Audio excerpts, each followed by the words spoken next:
వచ్చానండి. వచ్చారా? వచ్చేసి 1 వీక్ అయిపోయింది. అలా కాదు, అంటే మీరు బిగ్ బాస్ లో నుంచి వచ్చిన తర్వాత అదే మైండ్ సెట్ లో ఉన్నారన్నారు కదా, మైండ్ సెట్ నుంచి బయటకు వచ్చారా? ఎస్ అండి, బయటకు వచ్చేసా బిగ్ బాస్ నుంచి కంప్లీట్ గా.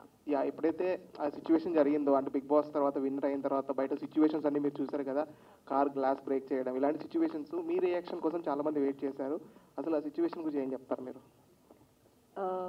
ఫస్ట్ ఆఫ్ ఆల్ అలా చేయడమే రాంగ్. ఇంకోటి ఏంటంటే వేరే వాళ్ళు కార్కి బ్రేక్ చేసిన తర్వాత అక్కడ ఇది శోభా శెట్టి కార్ని ఇలా చేశారు, ఇలా సఫర్ అవుతున్నారు అనేసి ఇన్స్టాలో పెట్టడం వల్ల బెంగళూరులో ఉన్న నా ఫ్యామిలీ చూసి నైట్కి నైట్ కాల్ చేసి వాళ్ళు చాలా సఫర్ అవుతున్నారండి.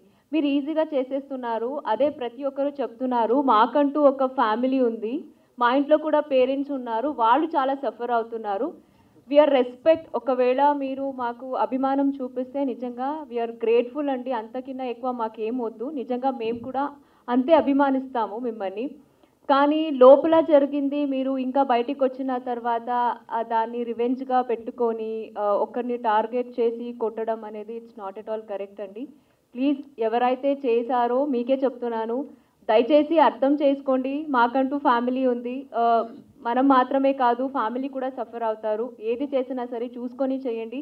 బికాజ్ ఇంట్లో ఏదైతే జరిగిందో ఇంట్లో వరకు మాత్రమే, బయటికి వచ్చిన తర్వాత మేమందరూ చాలా బాగున్నాం.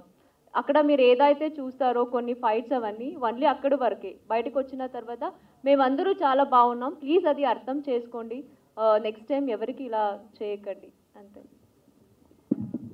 నాకు తెలిసి ఈసారి కంటెస్టెంట్స్ బయటికి వచ్చేటప్పుడు కార్లో కాదు లారీలలో వద్దాం బయటికి, అది బెస్ట్ అనిపిస్తుంది.